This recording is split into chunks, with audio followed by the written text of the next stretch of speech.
June 1940. The fall of France handed Germany the entire Channel coast from Cherbourg to Calais, 600 miles of coastline transformed overnight into forward operating bases for the Kriegsmarine's Schnellboote flotillas. The English Channel, barely 20 miles wide at its narrowest point, became what Royal Navy crews would call E-boat alley. Every night, German S-boats raced across those waters at 40 knots, attacking British convoys within sight of England's shores. Britain faced a coastal defence crisis that traditional naval thinking couldn't solve. The problem was economic before it was tactical. German E-boats, called Schnellboote, meaning fast boats, represented sophisticated engineering. These vessels displaced 90 tons, stretched 115 feet, and cost approximately 400,000 Reichsmarks each, roughly £40,000 in 1940 currency. Powered by 3 Daimler-Benz diesel engines generating 6,000 horsepower total, they achieved 43 knots in heavy seas. Round-bottomed displacement hulls, designed specifically for North Sea conditions, allowed them to maintain speed in weather that forced British boats to throttle back. Wooden construction over light alloy frames kept weight minimal, while diesel engines provided 700 nautical mile range. They carried 2 21-inch torpedoes, multiple 20mm and 37mm anti-aircraft guns, and crews of 24 highly trained specialists. Britain's response would require matching capability at a fraction of the cost. Destroyers cost £200,000 each, required 18 months to build, and were far too valuable to risk in shallow coastal waters against nimble raiders making hit-and-run attacks. The Channel War demanded something radically different: vessels fast enough to catch E-boats, cheap enough to build in numbers, and expendable enough to risk in every engagement. The answer arrived wrapped in plywood and powered by aircraft engines: the motor torpedo boat. Commander Peter Duquesne, managing director of Vosper, had gambled on this exact requirement since 1936.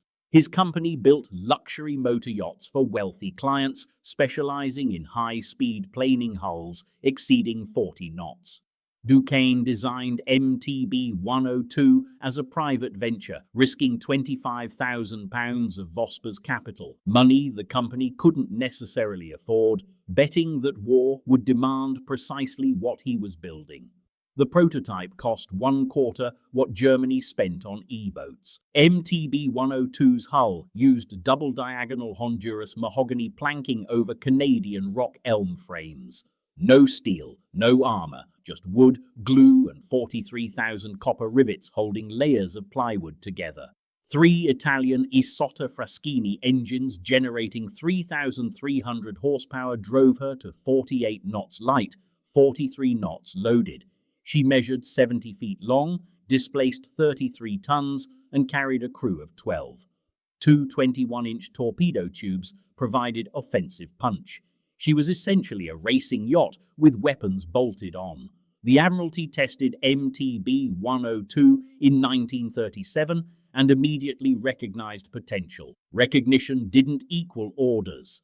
Naval traditionalists called plywood boats toys, unsuited for serious military operations. The vessels couldn't survive heavy seas. They had no armor protection. Wooden hulls would splinter under shell fire. Petrol engines created massive fire hazards. Every criticism was absolutely correct. None of it mattered. May 1940 changed everything.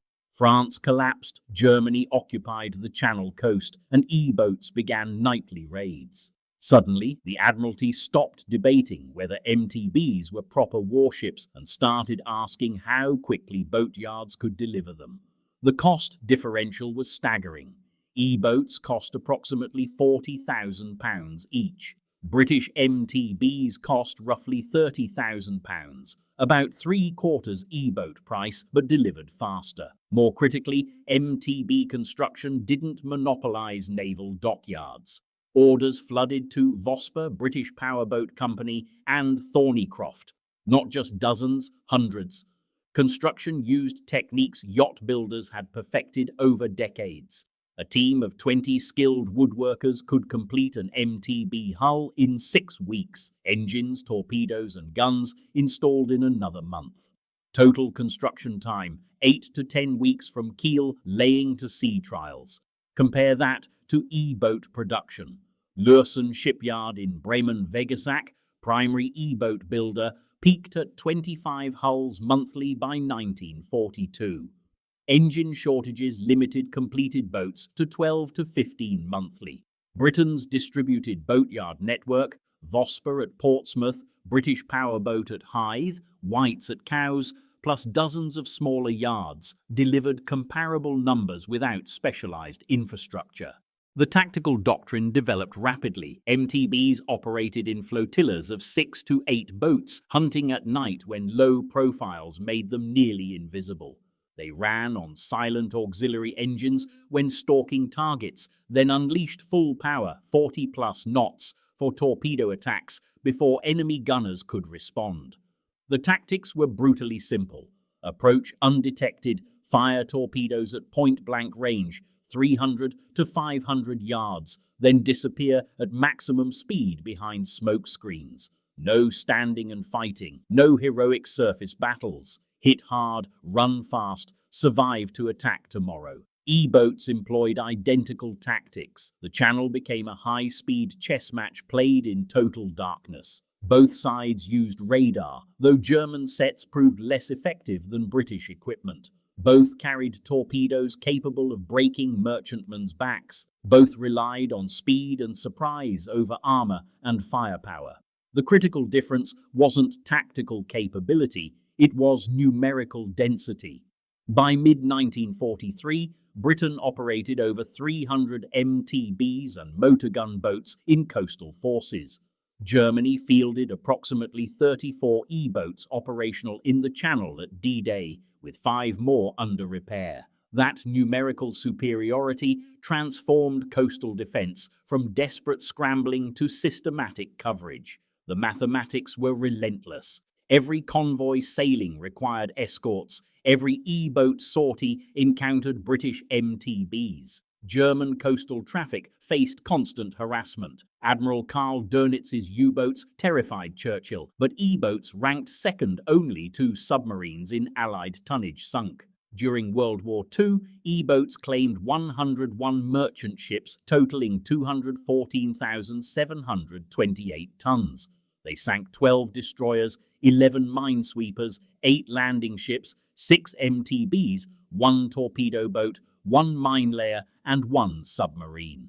Additional mines laid by E-boats destroyed 37 merchant ships, totaling 148,535 tons, plus a destroyer, 2 minesweepers, and 4 landing ships. Those losses occurred despite Britain flooding the Channel with MTBs.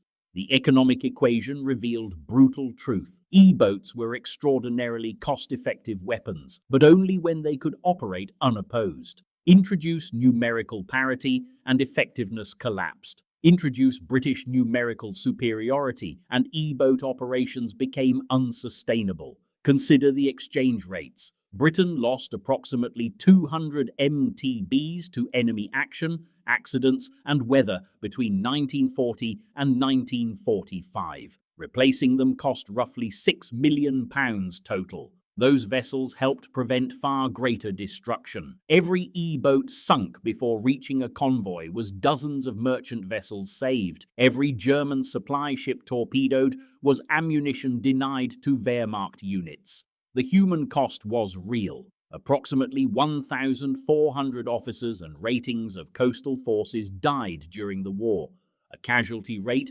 reflecting fast boat operations' dangerous nature. But those losses occurred while preventing far greater destruction. HMS MTB 102 herself survived the war, having crossed the Channel 8 times during Operation Dynamo, the Dunkirk evacuation. She served as flagship for Rear Admiral Wake Walker when his destroyer HMS Keith was sunk. In 1944, she carried Winston Churchill and General Dwight D. Eisenhower to review the fleet for Operation Overlord. April 28, 1944, demonstrated E-boat lethality when concentrated against vulnerable targets. Exercise Tiger, the D-Day rehearsal at Slapton Sands, sent convoy T4 through Lime Bay. 8 LSTs, landing ship, tank, carrying combat engineers and equipment. Protection came from one British corvette, HMS Azalea. The destroyer, HMS Scimitar, should have escorted, but remained in Plymouth for collision repairs. HMS Saladin, dispatched as replacement, arrived too late. 9 German E-boats departed Cherbourg shortly after midnight, avoiding British MTB patrols. Around 0130 hours, 6 E-boats, including S-130, S-145 and S-150, detected the convoy. Radio frequency errors meant LSTs never received warnings about E-boat activity in the area. The Germans attacked with precision developed through 4 years of channel warfare. LST-507 took a direct hit, burst into flames and sank. LST-531 suffered 2 torpedo strikes and went down in 6 minutes. LST-289 took stern damage but survived. LST-511 suffered friendly fire damage. The attack lasted approximately 3 hours. E-boats withdrew unscathed. The Butcher's Bill, 749 American servicemen killed. LST-507 lost 202 men. LST-531 lost 424. LST-289 lost 13. Many drowned wearing improperly fitted life vests. Others succumbed to hypothermia in frigid channel waters. The fuel-soaked sea surface burned, trapping men between flames and drowning. Survivors were sworn to secrecy. Official casualty lists were suppressed to protect D-Day security. The incident remained classified for decades. Exercise Tiger forced Allied commanders to confront E-boat vulnerability. General Eisenhower's staff organized systematic elimination of E-boat capability in the Channel. June 14, 1944, 8 days after D-Day, RAF Lancaster bombers equipped with 12,000-pound tallboy bombs struck Le Havre E-boat base. At least 12 E-boats destroyed beyond repair. 6 more fell to RAF attacks elsewhere. The German Admiralty's war diary made the rare recommendation that Hitler be informed personally of the catastrophic strike. The E-boat threat was broken not through superior tactics, but through overwhelming force, RAF strategic bombing plus MTB numerical superiority. The final accounting tells the story. Britain built approximately 400 MTBs during the war. Canadian yards built another 100 plus under license. Total production cost roughly £12 million, about 6% of what an equivalent destroyer force would have cost. Those vessels participated in actions destroying hundreds of enemy vessels, totaling millions of tons of shipping. They tied down German coastal defenses. They enabled amphibious operations impossible without fast boat superiority. Germany built approximately 250 E-boats between 1935 and 1945. Allied bombing disrupted late war production. Engine shortages limited operational availability. By D-Day, only 34 boats operational in the Channel versus hundreds of British MTBs. The arithmetic was insurmountable. E-boats could achieve tactical victories. Exercise Tiger proved that devastatingly, but strategic victory required numerical density Germany couldn't match while fighting on multiple fronts. The Channel War revealed a fundamental truth about naval warfare that transcended tactics or technology. Individual vessel superiority matters far less than fleet availability. E-boats were arguably superior to MTBs in seakeeping, range and reliability. Diesel engines eliminated petrol fire hazards. Round-bottomed hulls maintained speed in heavy weather. Longer range enabled deeper penetration operations. None of that mattered when Britain fielded 10 MTBs for every E-boat. The comparison isn't E-boat versus MTB. It's £40,000 E-boat versus £30,000 MTB multiplied by production capacity and strategic necessity. Germany needed E-boats for Atlantic, Mediterranean, Baltic, and North Sea operations simultaneously. Britain concentrated MTB production on channel defence, accepting limitations elsewhere. Distributed boatyard construction meant British production scaled rapidly. Lewson's specialised manufacturing created bottlenecks Germany couldn't overcome. The tactical pattern was predictable. MTBs hunted E-boats. E-boats hunted convoys. When they met, which happened nightly, neither side held decisive advantage. Individual actions were desperate close-range gunfights at 40 knots in total darkness. Smoke, confusion, and speed made kills difficult for both sides, but Britain could absorb losses and continue operations. Germany could not. Every E-boat lost was irreplaceable. Every MTB lost was replaced within weeks. This wasn't the story of replacing quality with quantity. It was recognizing that different missions required different tools. The Royal Navy needed destroyers for ocean escort, surface combat, and fleet operations. But it also needed fast, expendable coastal craft that could be risked in shallow waters, built quickly when lost, and deployed in numbers, creating tactical superiority.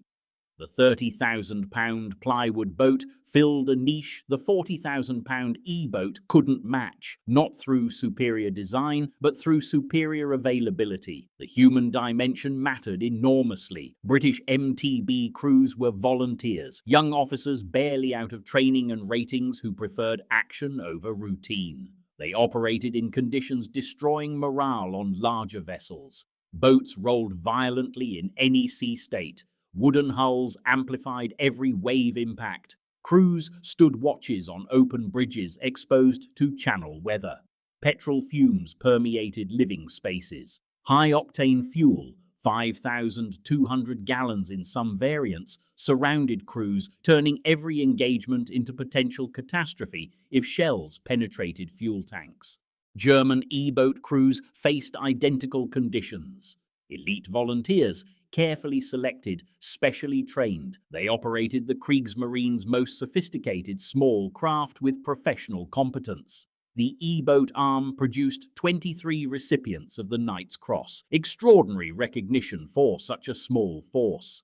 They understood they were cost-effective weapons inflicting disproportionate damage. They also understood that by 1943, overwhelming British numbers made every sortie potentially fatal. After the war, most MTBs were scrapped or sold off. A few became houseboats, hulls stripped of engines and weapons, ending days moored peacefully in marinas. MTB 102, the prototype that started everything, survived and has been restored as a museum piece. She stands as reminder of when furniture makers built warships and yacht racing technology became a weapon of war. Several E-boats were taken by Soviet Navy and served for years. Others found their way into French, Norwegian, and other navies. Their continued post-war service testified to robust design and effectiveness.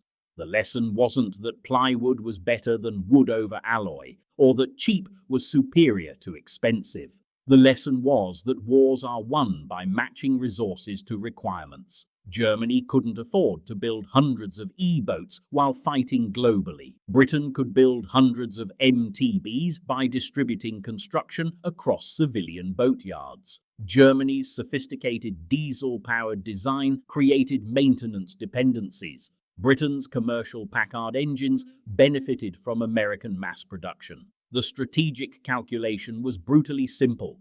Adequate weapons available immediately beat perfect weapons arriving too late or in insufficient numbers. By choosing plywood over sophisticated construction, speed over armor, and quantity over individual capability, Britain gained control of coastal waters that traditional naval thinking would have surrendered.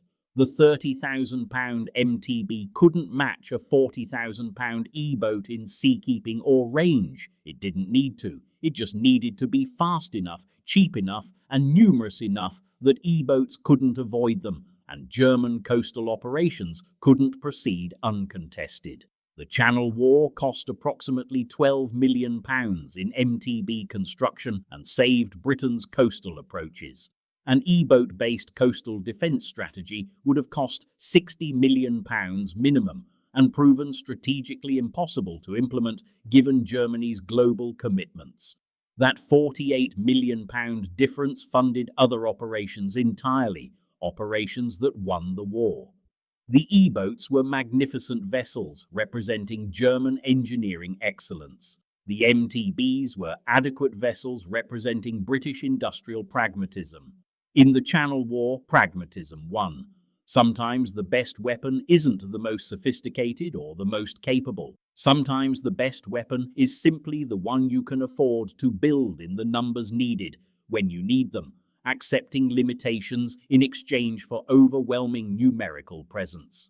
The Channel War proved that lesson nightly at 40 knots in total darkness from June 1940 through May 1945. Britain fielded adequate boats in sufficient numbers. Germany fielded superior boats in insufficient numbers. Mathematics determined the outcome long before tactics ever mattered.